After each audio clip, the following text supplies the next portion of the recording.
President Joe Biden yesterday addressing the nation, and it really honestly seemed like you had someone who in many ways represented in visual form the decline of U.S. power and prestige on the world stage. Biden seemed tired, befuddled, weak, confused. Not what you want from a commander-in-chief after a mass casualty attack like the one that occurred yesterday. 170 is the most recent number we have seen in terms of casualties. It was even more than anticipated. 170 deaths, 132 others still unidentifiable in terms of whether we're talking about men, women, children. It's an absolute grisly, horrific scene there. And we lost 13 of our own, 13 United States military personnel on this mission. Here is Joe Biden, after this happens, first of all, telling everybody that, sorry, after a war, people get left behind. We're going to continue to try to get you out. It matters.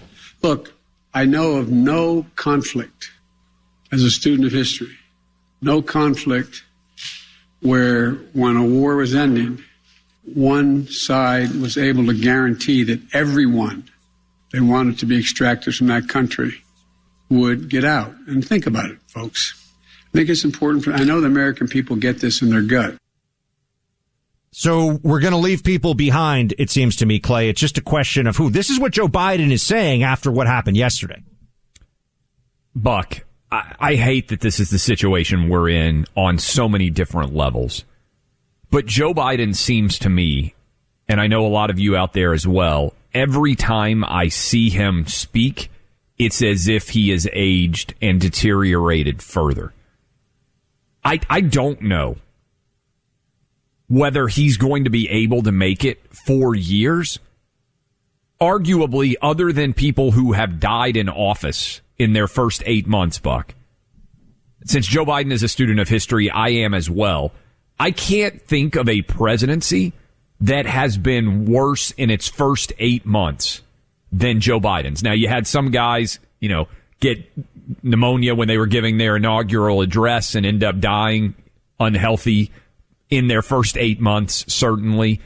But this is really, I think, even for the most dyed-in-the-wool Democrat believer, you can't watch Joe Biden speak right now and think to yourself, this is a guy who's got over 3 years left in the presidency. Because look at the pictures of guys who were relatively young in the 21st century who have gone into office. George W. Bush, Barack Obama, Bill Clinton bridging into the 21st century.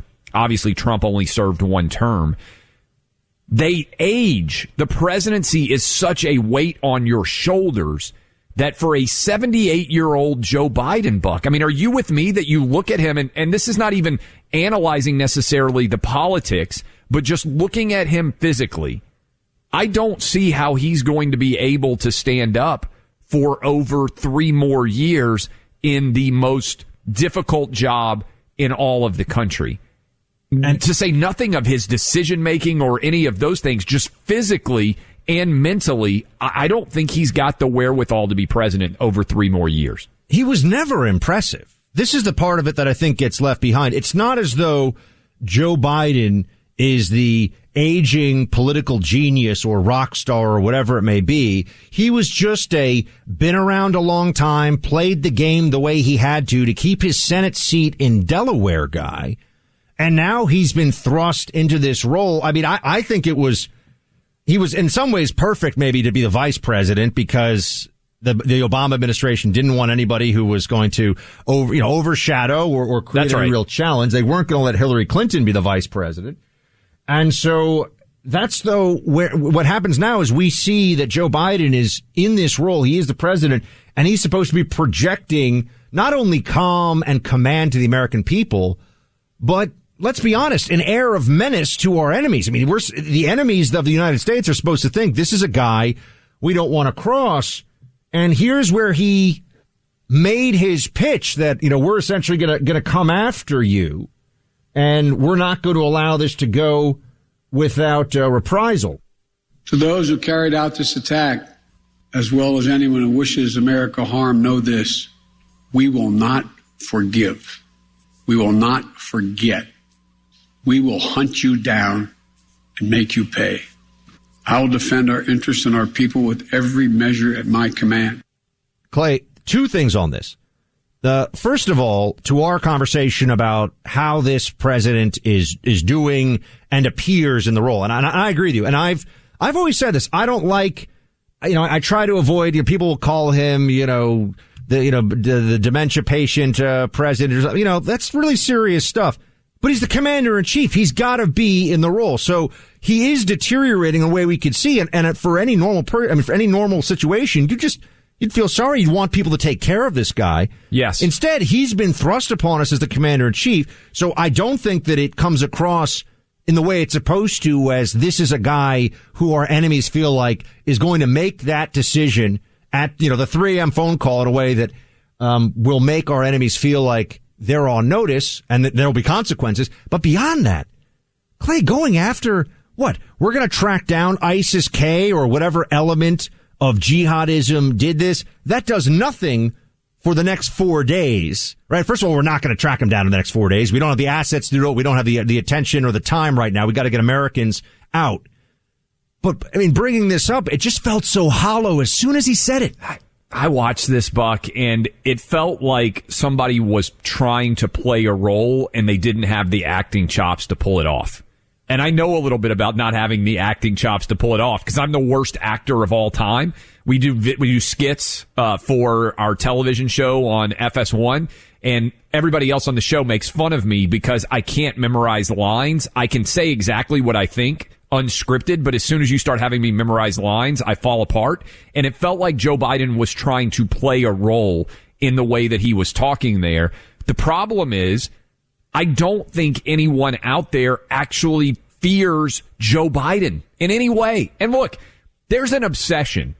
There's an obsession because of Twitter with playing nice, right? With being likable and all these things.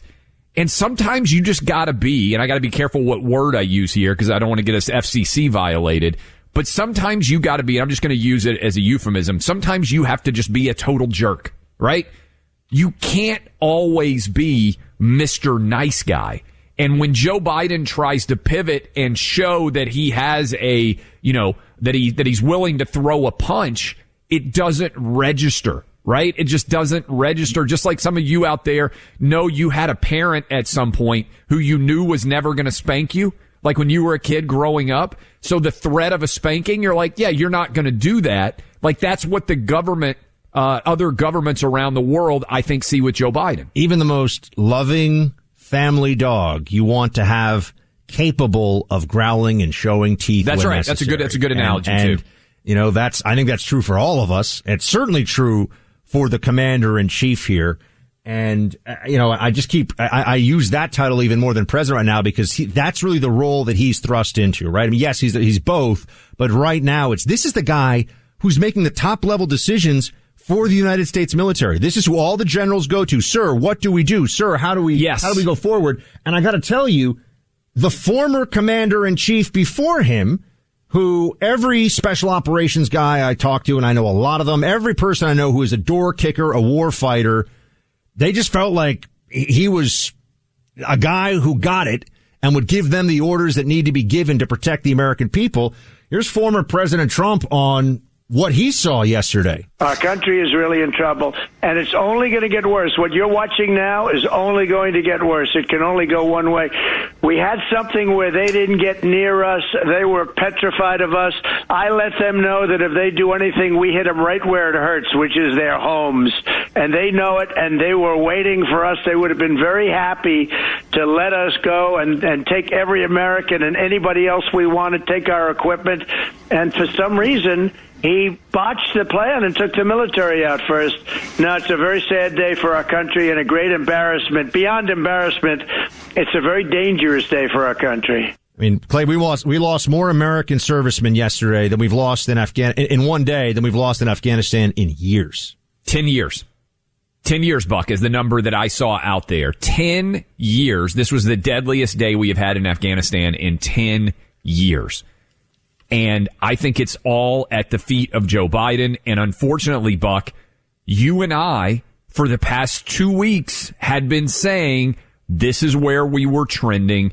And I just feel awful for all those people out there on the ground in Afghanistan trying to protect our country's interest and all of their families back here, that they have a commander-in-chief. Because, Buck, you and I don't want to have an impotent commander-in-chief. Even if you are the most dyed-in-the-wool Republican and there's a Democrat president, or the most dyed-in-the-wool Democrat and there's a Republican president, you don't want a weak American president. We need somebody who can uplift our interest, and Joe Biden is not that person. I honestly wanted Joe Biden to wind down this war with and continue on with the Trump administration trajectory here in a way that we would have had no real criticism of how it was conducted, because that would have meant Americans would have stayed alive. That would have meant our people got back home. That's what we were actually rooting for. It's not what we are getting, and we owe it to everybody in this country to be honest about that. This is a debacle. It's not a partisan talking point. It is.